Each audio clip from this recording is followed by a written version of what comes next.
Hello everyone, कैसे हो आप सभी। मैं अंशु, आप सभी का स्वागत है, अभिनंदन करता हूं अपने यूट्यूब चैनल में, जिसमें कि आज जो है हम भारत के प्रमुख जलप्रपात के बारे में पढ़ेंगे। ठीक है, क्या भारत के प्रमुख जलप्रपात के बारे में देखने वाले हैं। ठीक, और हाँ, अगर आप लोग मेरे पिछले वीडियो को नहीं देखा है, ठीक है, इसके पहले जो है हमने प्रमुख नदियों के बारे में जो है वीडियो जो है कवर कर रखा है। ठीक है, अगर आप लोगों ने नहीं देखा है तो पिछली वीडियो को जो है पहले आप देख सकते हैं। ठीक है, तो अब जो है हम स्टार्ट करते हैं भारत के प्रमुख जलप्रपात। ठीक, इसका जो है देखेंगे और किस नदी पर है ये भी देखेंगे।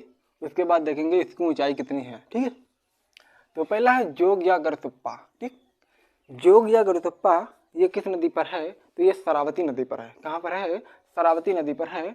इसकी ऊंचाई कितनी है, तो ये जो है 255 मीटर की ऊंचाई पर स्थित है। ठीक है, जोग या गरसुप्पा कहाँ पर है? शरावती नदी पर है। इसकी ऊंचाई कितनी है? 255 मीटर है। ठीक, अगला है यन्ना। यन्ना किस नदी पर है, तो ये जो है नर्मदा नदी पर है। इसकी ऊंचाई कितनी है, तो इसकी ऊंचाई जो है 183 मीटर है। कितनी है? 183 मीटर है यन्ना जलप्रपात की। ठीक, और कहाँ पर है? ये नर्मदा नदी पर है। ठीक, अगला है शिव समुद्रम। ये question very very most important है, जो हर एग्जाम में पूछा जाता है कि शिव समुद्रम जलप्रपात किस नदी पर है, तो ये जो है कावेरी नदी पर है। इसकी ऊंचाई कितनी है? 90 मीटर है। कितनी है? 90 मीटर है। ठीक, शिव समुद्रम जो है इसकी ऊंचाई कितनी है? 90 मीटर है, और ये जो है कहाँ पर है? कावेरी नदी पर स्थित है। ठीक, अगला है गोकक। ये गोकक जलप्रपात कहाँ पर स्थित है? ये गोकक नदी पर है, और कितनी इसकी ऊंचाई है? 55 मीटर की ऊंचाई हो जाएगी। ठीक, अगला है पायकारा। पायकारा कहाँ पर है? ये नीलगिरी क्षेत्र में है। इसकी जो है ऊंचाई अभी तक ज्ञात नहीं है। ठीक, कौन सी है? पायकारा। पायकारा किस क्षेत्र में है, तो ये जो है नीलगिरी क्षेत्र में स्थित है। ठीक, अगला है चुलिया। चुलिया जलप्रपात कहाँ पर है? ये चंबल नदी में। कहाँ पर है?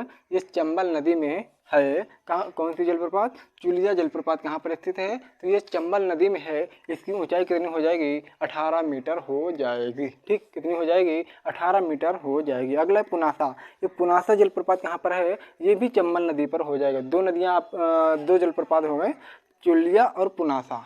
ये किस नदी पर हैं, तो ये दोनों जो है जलप्रपात जो है चंबल नदी पर स्थित है। ठीक, और इसकी है 18 मीटर, और ये पुनासा है ये 12 मीटर की ऊंचाई पर स्थित है। ठीक, अगला है बिहार। बिहार जलप्रपात कहाँ पर है? ये टोंस नदी पर है। कहाँ पर है? किस नदी पर है? टोंस नदी पर स्थित है। इसकी ऊंचाई कितनी हो जाएगी? 100 मीटर हो जाएगी। कितनी हो जाएगी?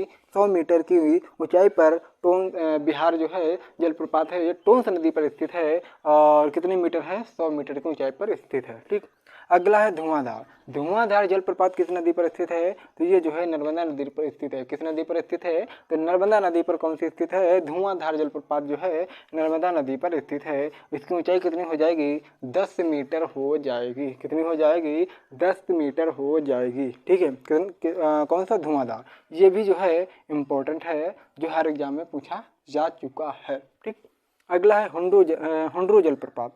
ये हुंड्रू जलप्रपात कहाँ पर है? ये स्वर्ण रेखा नदी पर है। किस नदी पर है? स्वर्ण रेखा नदी पर स्थित है, और कितनी मीटर ऊंचाई पर है, तो 74 मीटर ऊंचाई पर स्थित है। कौन सा? हुंड्रू जलप्रपात। ठीक, किस नदी पर है? स्वर्ण रेखा नदी पर स्थित है। ठीक, और कितने मीटर ऊंचाई पर स्थित है? 74 मीटर की ऊंचाई पर स्थित है। ठीक, तो हमने जो है सारे जलप्रपात देख रखे हैं। अब मिलते हैं नेक्स्ट वीडियो में, तब तक आप लोग अपना ध्यान रखिएगा। मस्त रहेगा। जय हिंद, जय भारत, वंदे मातरम।